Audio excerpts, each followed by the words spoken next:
Good morning, we're here in Dubai. It's the first day of the CX NXT show. It's an hour before the show, so I thought I would just walk around and take a look at what's happening here, give you sort of a behind the scenes peek at this amazing event. The venue is absolutely immaculate. I don't know what Lucidia does, but they look pretty cool. ServiceNow is here, of course, everywhere in the world.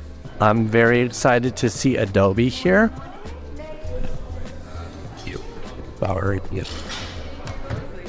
How can I miss this? Sprinkler behind me. Sprinkler is having a great time, it looks like. And of course, what conference wouldn't be complete without our friends at NICE? And now, let's go in behind the scenes and take a look at the show.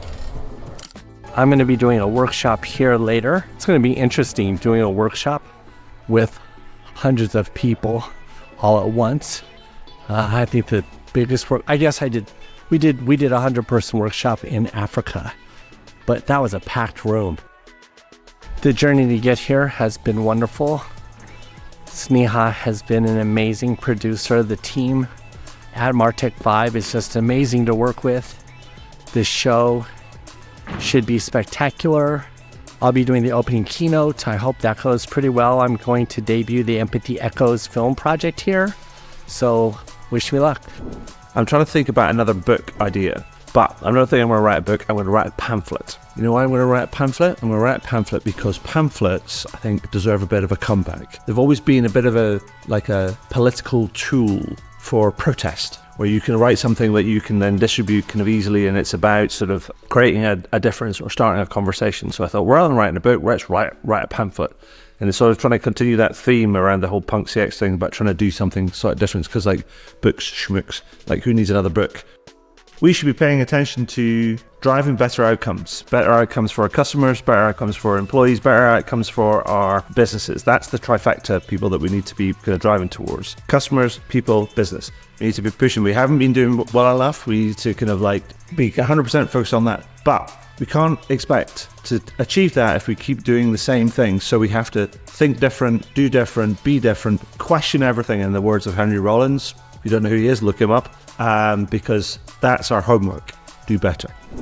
I think that the future in 2024 in CX, it will be two things. One is CX more closely with the employee experience. So they are two faces from the same coin. And on the other hand, due to the huge improvement and expansion of the generative AI throughout 2023, we'll start seeing in 2024 much more hybrid cells, human robot or human machine, that will enhance and improve the experience from the customers, while the generative AI will be helping directly the customers or the customers through the agent. So we will have agents that will be more supported, and they will be more dedicated to care and to give more attention to the customers. The other thing that's interesting is he's working on a project to help create a lattice or a framework around the world that unifies the dialogue, the conversation, the frameworks of customer experience. I think what it'll do is help to unite the diversity of expertise throughout the world. So I just thought I would say that, since I have him with me, and it's a great thing to talk about. We're certainly going to be talking about that a whole lot more.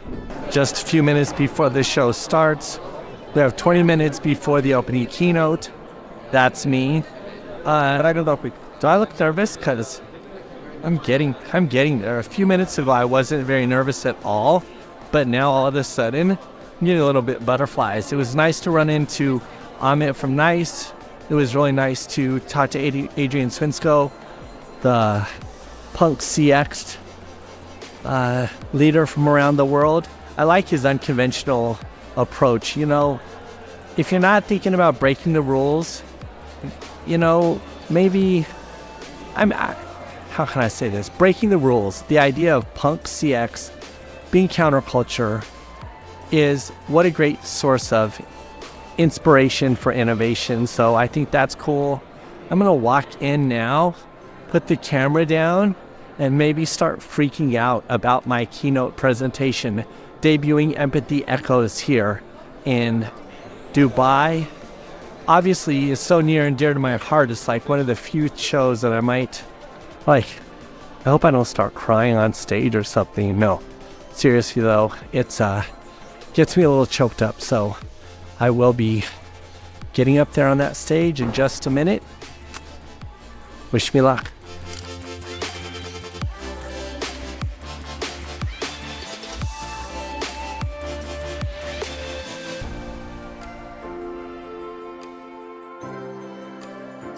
All right, the end of the first day.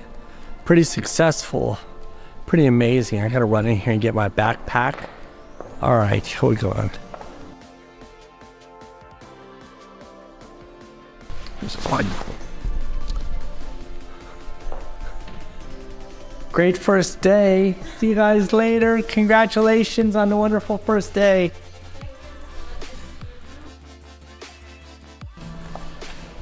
Okay. All right, catching back up with the boss. The boss is coming so we can go home. Quick update, we got a flat tire on the way back to the hotel, so never a dull moment. Anyway, today was fantastic. Can't wait to get back to the hotel, take a little nap. Highlights of the day, the workshop at the very end. Of course, the workshop was the very last thing and a bunch of people left, but at the workshop, for everyone who stayed, I released the Wakabayashi CX Codex, which is a my GPT version of all the content I could dig up for myself, but I'm also uploading the transcripts of over 60 interviews of different CXers from around the world. So in short order, hopefully by the time you even see this video, you'll be able to go to the new Wakabayashi CX Codex. I'll throw a link to that in the description below. I can't say enough about the Martech Vibe team. The event, everything is so amazing in Dubai. There was this giant full screen stage that when we played the Empathy Echoes video, it was really well received. It looked great on screen. I sort of felt like it was a cinematic debut. That was awesome. Sneha, who produced the event, just tireless. I think she works as much as I do and sleeps less than I do. It's incredible. All things considered, there were no challenges that I could see on the outside. Even as a person working the show, it was an honor to be introduced as the inaugural chairman of the event. They had never done that. So I met some great people, made some great connections, hoping to work with them in the future. But moreover, I just think it was an intimate yet high-profile event in Dubai. And so CX Next, that's CX NXT, is an event you should try. And now we're gonna try to hail a cab or figure out some way to get home in the middle of Dubai traffic, which is actually just as spectacular as Dubai.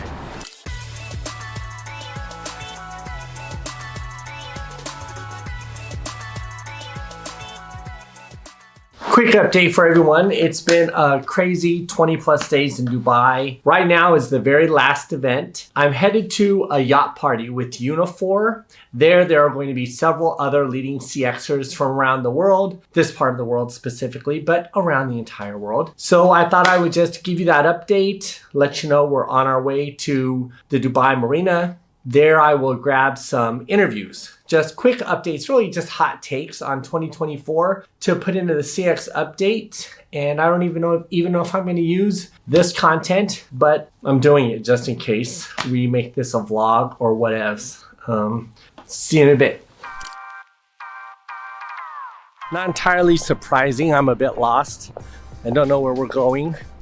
I'm looking for a boat in the harbor, and the Uber driver didn't really feel like driving me around the harbor looking for it. So he's just like, can you just get out? So I was like, yeah, I'll get out and just walk around and try to find it. But it's totally fine because this is the view. It's a work event. And I don't even know if this fits in a travel vlog, Like, how are you supposed to niche down between going to a corporate mixer and a travel vlog, and that make any sense to any algorithm? No idea, but nevertheless, it's beautiful, and I thought you'd appreciate it, so we're doing it.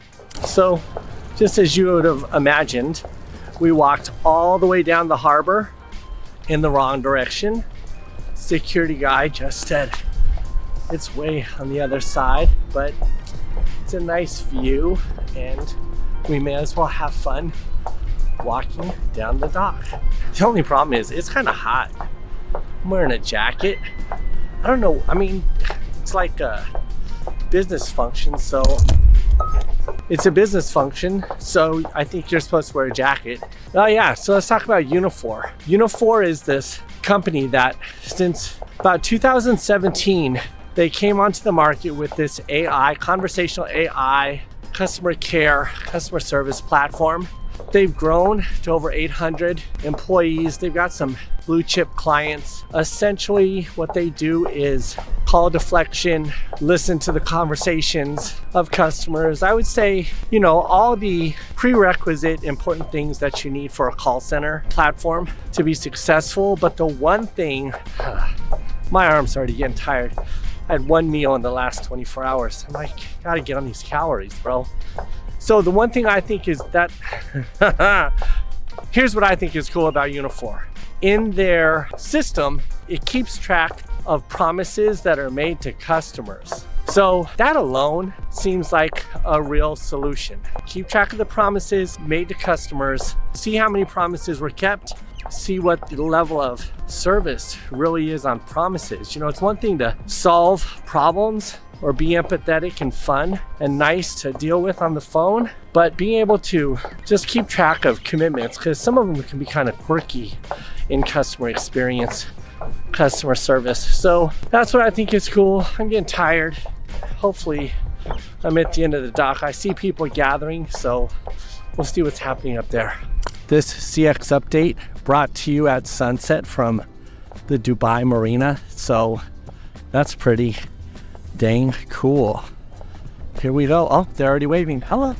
Permission to board. Exactly. Come on. Come on board, sir. Well, the future is, I think people need to become competent in conversational AI as a very basic. I think that's something that's going to be in people's toolkit, or needs to be from a CX leader perspective. A lot of investment in that. That's a very basic one I can suggest, but depends on the company, of course. I want to do this together because, first of all, I'm not saying I have a man crush or anything, but you're even more stunningly handsome in person. So just putting that out there. So I want to say thank you for having me on this, You're most welcome. event. And then the other thing I wanted to say is we worked together on the Customer-Centricity World Series. Can you just tell us a little bit about that? Well, it looks like it's going to be the largest competition for customer experience for 2024. Brought companies from all over the world participating, sharing their case studies, and there'll be an event right here in Dubai, which hopefully Dennis can make it back to. Let's see, who knows? But We'll see. yeah, 300 plus people heading up. I'm proud to be a judge there, Mark. Okay, I'm going to just Go ahead, yeah. I'm going to go over here with the hecklers. I think in all our life, when we think about CX, we think about customers at the front. Like I would always say, how you actually think about it. Is it a thought level? Is it a habit level for you? Is it an act? Or is it something at your core? You know, but I think when it's come at your core, it's come down, how am I gonna honor the customer, personalize it, put it on the front seat, and so on and so forth. So I think always the brand had this goal in mind. The question become how we define personalization. In earlier day, a segment was a personalization, and go on, so on and so forth. I think today we reached to a time of one-to-one personalization, because what happened when you come in and AI converse with you, AI should enable customer to lead the conversation. So I will be the orchestrator of that engagement. So how can I help? And bring all the capability from organization, all the data about it, everything, and put it in the head of the customer. The customer orchestrate that conversation and walk in, and just the AI is supporting and bringing the right resources, the right people, the right data, the right capability to support customers. So that's what I think. It's a one-to-one conversation, hyper-personalization with power of AI. So Mamoon, I've heard a lot about hyper-personalization in AI, but really what I found out yesterday was this hyper-personalization actually means more, to your point, customer-led conversations and experiences. So what it means is it's not that things are hyper-personalized as we think of in the US, but I would describe what Mahmoud is talking about is more accurate personalization. So when you look in a social media feed or you interact with an algorithm and you touch an ad for shoes, you don't keep seeing shoes in your feed. It doesn't keep repeating itself and flooding you with ideas that it thinks you want. It becomes more accurate. Is that safe to say? Yep, absolutely. Hyper-personalization is customer first, customer-led, as you rightly said. 2024 is all about speed and technology for me. I am looking on what new concepts are coming in, what is happening in payments, like how fast are we going there in terms of transactions. Crypto is another big one for me. But all of it comes down to the technology and where we are heading in all segments, whether it is retail or e-commerce, whether it is automotive, whether it is fashion. It's all about speed, it's all about technology.